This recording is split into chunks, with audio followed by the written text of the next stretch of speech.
آج ہم جس موضوع کے اوپر بات کریں گے وہ ہے حوروں کے حصول کا سبب بننے والے اعمال۔ اس کو شروع کرنے سے پہلے اگر آپ نے اس چینل کو سبسکرائب نہیں کیا تو پلیز اس کو سبسکرائب کر دیں اور بیل کا بٹن پریس کر دیں تاکہ اس قسم کی مزید ویڈیوز آپ تک بر وقت پہنچتی رہیں۔ تو چلیں شروع کرتے ہیں۔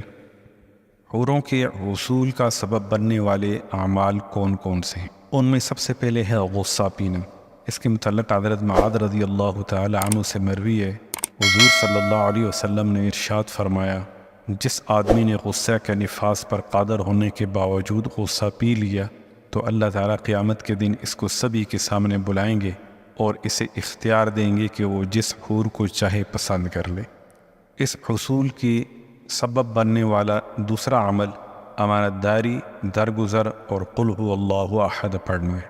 اس کے متعلق حضرت ابن عباس رضی اللہ تعالی عنہ سے مروی ہے، حضور صلی اللہ علیہ وسلم نے ارشاد فرمایا،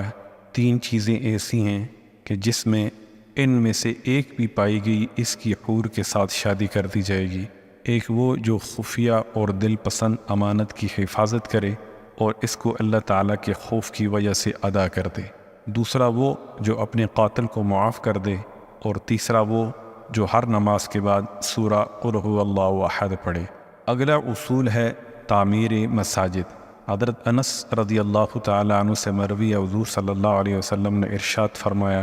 مساجد تعمیر کرنا حوروں کا مہر ہے۔ اگلا اصول اس کا رمضان کا روزہ رکھنا۔ اس کے متعلق حضرت مسعود غفاری رضی اللہ تعالی عنہ فرماتے ہیں،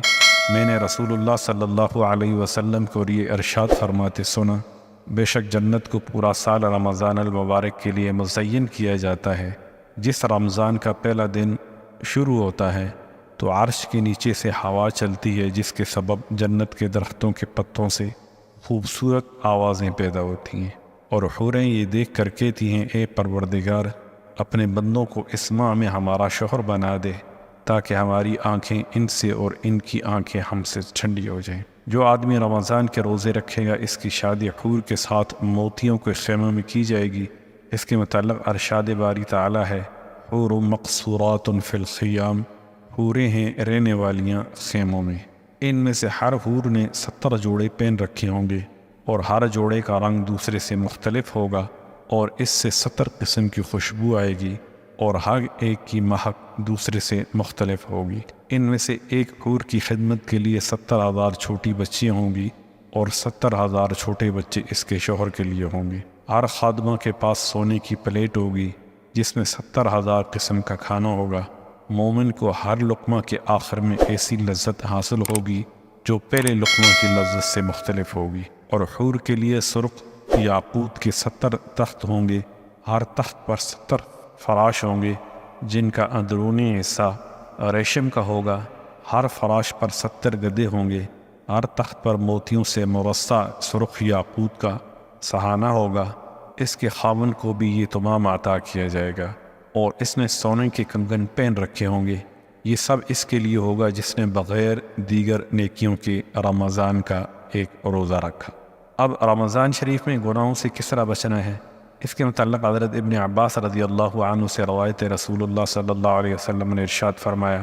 بے شک جنت کو ہر سال ماہ رمضان کے لیے مزین کیا جاتا ہے اور حوریں بھی سارا سال ماہ رمضان کے لیے مزین کی جاتی ہیں۔ جب ماہ رمضان آتا ہے تو جنت کہتی ہے، اے خدا تو اپنے بندوں کو اس مہینے میں میرا مہمان بنا دے، اور حوریں کہتی ہیں، اے اللہ تو اس مہینے میں اپنے بندوں کو ہمارا شوہر بنا دے تاکہ ہماری آنکھیں ان سے اور ان کی آنکھیں ہم سے ٹھنڈی ہو جائیں۔ رسول اللہ صلی اللہ علیہ وسلم نے ارشاد فرمایا،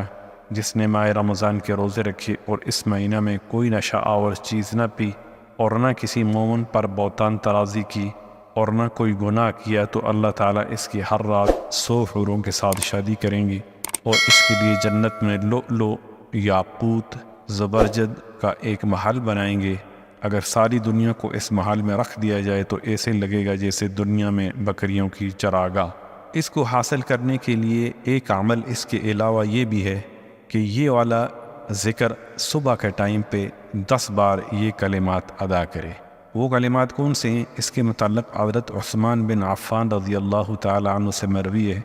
رسول اللہ صلی اللہ علیہ وسلم سے، لہو مقالید السماوات والارض کسی کے پاس ہیں کنجیاں آسمانوں کی اور زمین کی۔ اس کی تفسیر کے متعلق سوال کیا گیا تو آپ صلی اللہ علیہ وسلم نے ارشاد فرمایا، جو شخص صبح 10 بار لا الہ الا اللہ واللہ اکبر وسبحان اللہ وبحمدہ واستغفر اللہ ولا حول ولا قوة الا باللہ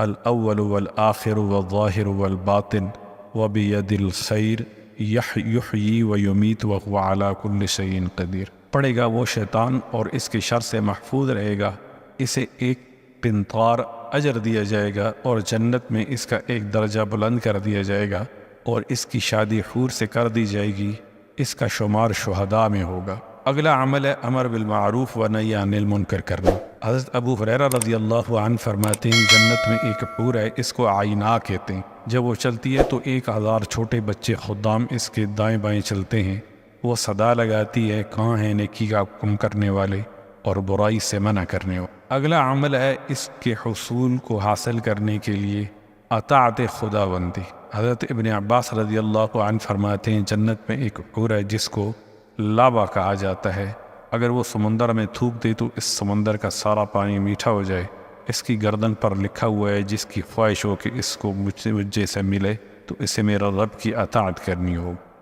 بیوی کی ایذا رسانی یعنی اس کو تکلیف دینے پر حور کا گلہ۔ حضرت معاذ بن جبل رضی اللہ عنہ سے مروی ہے، حضور صلی اللہ علیہ وسلم نے ارشاد فرمایا، جو بیوی اپنے شوہر کو دنیا میں تکلیف پہنچاتی ہے، اس کو حور کہتی ہے تو اسے تکلیف نہ دے، اللہ تعالیٰ تجھے غارت کرے، وہ تیرے پاس مہمان ہے، ان قریب وہ تجھ سے جدا ہو کر ہمارے پاس آ جائے گا۔ اہل جنت کے لیے حوروں کا اشتیاق کیا ہوگا؟ اس کے متعلق حضرت ابن زید رضی اللہ عنہ فرماتے ہیں، جنت کی ایک عورت کو جنت میں کہا جائے گا کہ کیا آپ کو یہ پسند ہے کہ ہم آپ کو اہل دنیا میں سے آپ کا شوہر دکھائیں؟ وہ کہے گی جی ہاں،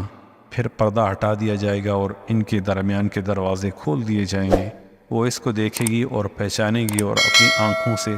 خوب مشاہدہ کرے گی، اور وہ اس کے آنے کی ایسی مشتاق ہو جائے گی جیسی عورت اپنے بن دیکھے شوہر کی مشتاق ہوتی ہے، شاید کہ ان کے درمیان وہ کیفیت پیدا ہو جائے جو عورتوں اور ان کے شوہروں کے مابین ہوتی۔ پھر اگر اس کی بیوی اس پر غصہ ہوگی تو اس پر وہ شاپ گزرے گا اور وہ کہے گی تیرے لیے ہلاکت ہو، اسے کچھ نہ کہو، وہ تو صرف چند راتیں تیرے پاس مہمان ہے۔ اس کے متعلق حضرت عائشہ رضی اللہ تعالی عنہ سے مروی ہے، رسول اللہ صلی اللہ علیہ وسلم نے ارشاد فرمایا، جو شخص اس حال میں صبح کرے کہ وہ روزہ دار ہو تو اس کے لیے آسمان کے دروازے کھول دیے جاتے ہیں اور ان کے اعضاء تسبیح بیان کرتے ہیں، آسمان والے اس کے لیے طلب مغفرت کرتے ہیں، اور اگر وہ 1 یا 2 رکعتیں نفل ادا کرتا ہے تو اس کے لیے آسمان نور کی طرح روشن ہو جاتا ہے، اور اس کی بیویاں یعنی حوریں کہتی ہیں، اے اللہ تو اسے ہمارے پاس بھیج دے، ہمیں اس کے دیدار کا بہت اشتیاق ہے۔ نماز کے بعد حور کے ساتھ شادی کرنے کے لیے دعا کرنی چاہیے۔ اس کے متعلق حضرت ابو امامہ رضی اللہ عنہ سے مروی ہے، حضور صلی اللہ علیہ وسلم نے ارشاد فرمایا، جب نمازی نماز پڑھ کر اٹھ جائے اور یہ کلمات نہ کہے، اللہم اجرنی من النار وادخل جنت وزوجنی من الحور العین، اے اللہ مجھے جہنم سے بچا، مجھے جنت میں داخل کر اور میری شادی حور سے کر دے، تو ملائکہ کہتے ہیں تیرے لیے ہلاکت ہو، تجھ سے اتنا بھی نہ ہو سکا تو جہنم سے اللہ کی پناہ مانگ لیتا، اور جنت کہتی ہے تو ہلاک ہو جائے، تجھ سے اتنا بھی نہ ہو سکا کہ تو جنت کا سوال کر لیتا، اور حور کہتی ہے تجھ سے اتنا بھی نہ ہو سکا کہ تو اللہ سے دعا کرتا کہ وہ تیری حور سے شادی کرے۔ جنت میں میاں بیوی کو اکٹھا کر دیا جائے گا۔ اس کے متعلق حضرت اکرمہ رضی اللہ عنہ فرماتے ہیں کہ حضرت اسماء بنت ابی بکر حضرت زبیر بن عوام کی بیوی تھیں، ان کے خاوند کی وفات ان پر بشاق گزری، انہوں نے اپنے والد حضرت ابو بکر صدیق رضی اللہ عنہ سے اس کی شکایت کی تو انہوں نے فرمایا، اے بیٹی صبر کر، جس عورت کا نیک شوہر فوت ہو جائے اور وہ اس کے بعد شادی نہ کرے تو ان دونوں کو جنت میں جمع کر دیا جائے گا۔ جس عورت کے 2 شوہر ہوں وہ جنت میں کسے ملے گی؟ اس کے متعلق حضرت ابو درداء فرماتے ہیں کہ میں نے رسول اللہ صلی اللہ علیہ وسلم کو یہ ارشاد فرماتے سنا، عورت آخرت میں اپنے دوسرے شوہر کو ملے گی۔ حضرت انس رضی اللہ عنہ فرماتے ہیں، حضرت ام حبیبہ رضی اللہ تعالی عنہ نے عرض کی، یا رسول اللہ، جس عورت کے دنیا میں 2 شوہر ہوں اور وہ فوت ہو جائے اور اس کے دونوں شوہر بھی فوت ہو جائیں پھر وہ سب جنت میں جمع ہو جائیں تو یہ عورت کس کے لیے ہوگی؟ آپ صلی اللہ علیہ وسلم نے ارشاد فرمایا یہ اس کے لیے ہوگی جو دنیا میں اس کے ساتھ اچھے اخلاق سے پیش آتا تھا، حسن اخلاق دنیا اور آخرت دونوں کی بھلائیاں لے گیا۔ السلام علیکم ورحمۃ اللہ وبرکاتہ۔